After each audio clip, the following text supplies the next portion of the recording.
Oh, engine. Hey, engine time, guys.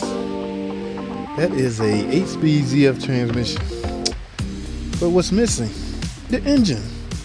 All right. Now I think this one, another one of those self-inflicted wounds, guys. I know you guys quick to badge or bad talk or bad mouth the 3.6 and the Hemi, but y'all keep seeming to forget some of these repairs or some of these problems are induced, guys. Meaning, customers cause them. Okay, from running through a puddle of water, guys. You know an engine can't compress water, right? So anything from that to anything from hitting something in the road. We had one other day, the customer hit something in the road, bust the oil pan. They didn't know they was riding around with no oil. All the oil leaked on the ground. They eventually kept going. The engine seized up. Guys, you gotta keep in mind the sensors on this particular engine. This is a 3.6 Pentastar. I want to say second generation. This oil pressure sensor is not an oil leveler sensor. See, you can see water in here. Look, you know what I'm saying? How will water get in there, guys? You can't compress water. So likely they went through went through a puddle of water and seized the engine up.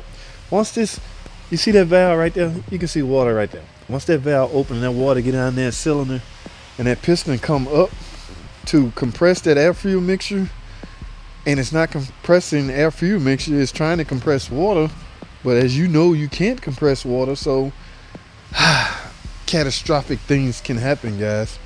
That's exactly what happened. This is a shame.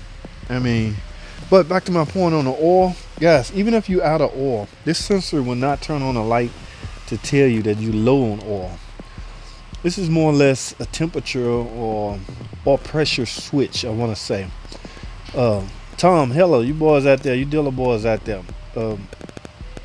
So if you, back in the day, we used to have sensors that would tell you if you low on oil, or there was some form of a light that would come on to tell you your oil level is low.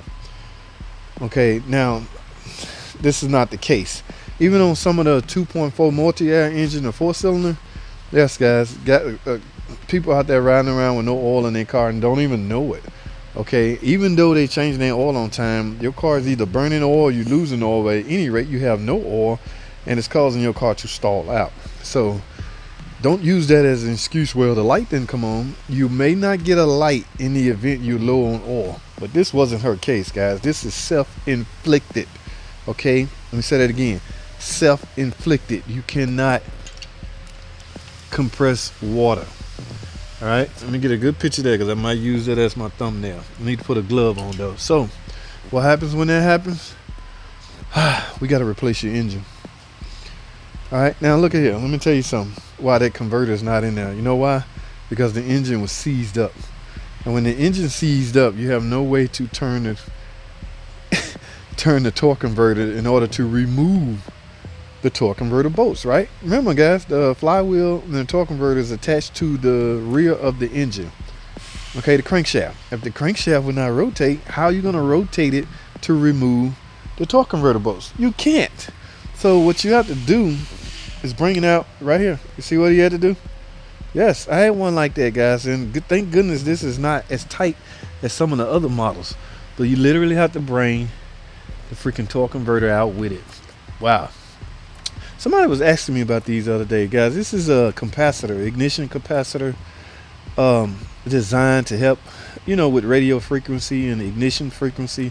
Okay, and just ground it to the heads. We got one on each head. I can't remember who asked me that, but yes, that is exactly what that is. Now, do they go bad? I have never replaced one, so it's just radio frequency grounded to the heads to help with ignition and radio noises and things like that. Capacitor, I want to say. I think I'm saying that right. I hope I'm saying that right. But at any rate, guys, let me put this warning out there. If you see a puddle of water or it's raining real hard and the water look high to you, chances are it is high, guys. Because now think about the intake, air intake. How low is that air intake? Don't air come through here, right? And what does this tube lead? Down to the ground, right? Or down lower, or even lower than that. So if your water level, just say right here, That's a chance you can suck in some of that. The engine trying to suck in air. It has to breathe, right? Right. The proper air fuel mixture is crucial for a car to run right. So if it's not sucking in air but sucking in water, once that water travel through the channels and work its way into the intake, bad things can happen, guys. And that's what I'm suspecting happened on this one. All right, self-inflicted wounds, guys. So yeah, you have to drop the rack, lower the rack. These not too bad, guys. Like I said, they give you enough room to work on, but I hate when this happened in the engine. Like the luck I had, I was able to still rotate my crankshaft. I've used the biggest breaker bar I had to rotate that crank because I really wanted to get those torque converter bolts off, and I got lucky, guys. Everybody's not gonna be lucky. Now, where's the new engine? I'm saying new, but look at here, guys. This is not new at all. This is, now we're dealing with an insurance company, so they have it's up to them to get us what they want to put in.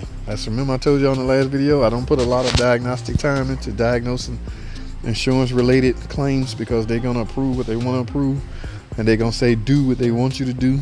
In other words, you can write up, you can spend hours on it writing up whatever you want to write up, but they're going to say, nah, here's all we want to do. Y'all know how my thing is. When I get a used engine, I'm always spinning pulleys. Remember the last one I did? This one don't sound that bad at all. So normally these insurance companies, they try to get you the engine with the least amount of miles. I don't know how many miles on this, or how many miles on the car that it came out of. See, when you wreck a car or damage a car, salvage your car, the engine still could be worth something depending on the miles. Typically they'll look at the speedometer or the cluster and they'll jot the miles on the engine. But my man had to bring the torque converter out with it. Oh man, let's get crazy and crazy, guys. But yeah, now I don't know if they don't want this engine back, guys. Y'all know me, I like to find things to do. I still have yet to get y'all a good timing setup video. So if this engine, they don't come back and get it or want it for a core, I'm not sure how they're gonna want it for a core because there's too much potential damage on the bottom end. Remember, guys, you could have a bent rod. You cannot compress water. So if a piston trying to go up, you can easily bend the rod. So this is too risky to even try to rebuild. I wouldn't do it. But if they leave it, we, as in online mechanic tips community, we're gonna tear this thing apart and go over some timing. Plus, I want to keep the camshafts anyway, if they not, if they're not damaged. So we'll find out, guys. That's all I have, man. Nosy 30, man. I spent my whole time slot on this one freaking car. Go figure. Guys, that's all I have. Thanks for watching. Comment, subscribe. I'll see y'all in the next video.